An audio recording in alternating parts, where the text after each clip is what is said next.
ताल ठोक के जब जब ये शब्द अपने कानों में पड़ेंगे तो रोहित की याद आना स्वाभाविक रहेगा। उनको याद करने के लिए कई सारे लोग मेरे पास लिखे हुए हैं कि वो अपनी भावनाएं व्यक्त करना चाहते हैं, लेकिन समय की अपनी एक सीमा है। तो मैं निवेदन करूंगा सभी से कि जिन जिन का भी नाम बोला जाए वो बहुत संक्षिप्त में अपनी भावनाएं प्रेषित करें। पारुल दीदी जी परिवार से हैं, वे अपने मन की कुछ बातें आप सबके सामने व्यक्त करना चाहती हैं। पारुल दीदी जी।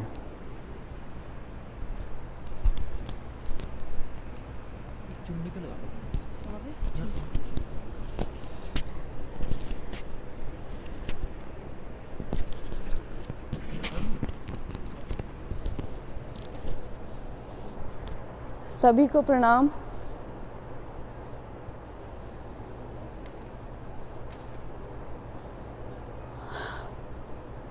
ऐसा दिन भी हमें देखना पड़ेगा, ये कभी सोचा नहीं था। रोहित को टीवी के माध्यम से आप सबने देखा, समझा और जाना है।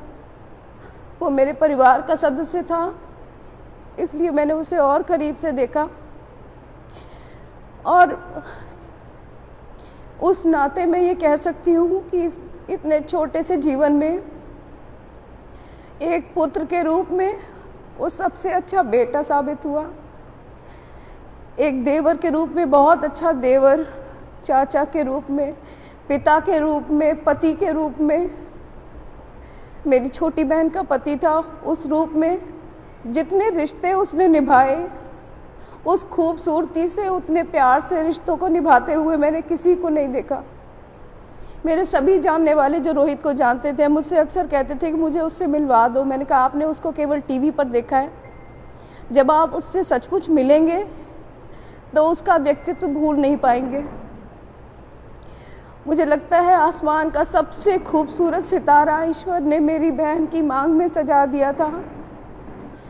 आज मैं उसको यही कहकर समझा रही थी कि सोचो कि ईश्वर तुमसे पहले ही संवाद कर लेता और तुमसे कहता कि जीवन छोटा होगा लेकिन बहुत खूबसूरत होगा, बहुत प्यार से भरा हुआ होगा, बहुत सुंदर होगा, तो तुम क्या मांगती?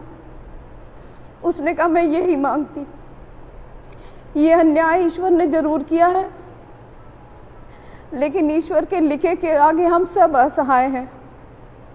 न कोई कुछ कर सकता है, न कोई कुछ कह सकता है। बस इतनी विनती है कि मेरे रोहित को ईश्वर अपने श्री चरणों में स्थान दे और उससे कहे कि अपने परिवार को संभल दो, उन्हें हौसला दो कि वो आगे बढ़ सके। बहुत सारे काम अधूरे छोड़ गया है, लेकिन जाने वाला कभी तैयारी करके नहीं जाता। इतने कष्टों के बारे में सुना, इतने लोगों के तकलीफें सुनी, इतने लोगों का जाना सुना, लेकिन जब अपने ऊपर आ गया तो लगा सबसे दुखद, सबसे गंदा यही साक्षात्कार हो सकता था और वो दिन भी हमने देख लिया। फिर भी रोहित से प्रार्थना है कि रोहित तुम जहाँ भी हो अपने परिवार को संभल दो, अपने परिवार को हौसला दो। आगे बढ़ने का, पीछे मुड़कर देखने का कोई फायदा नहीं है।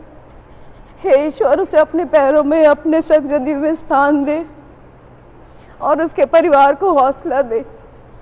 धन्यवाद।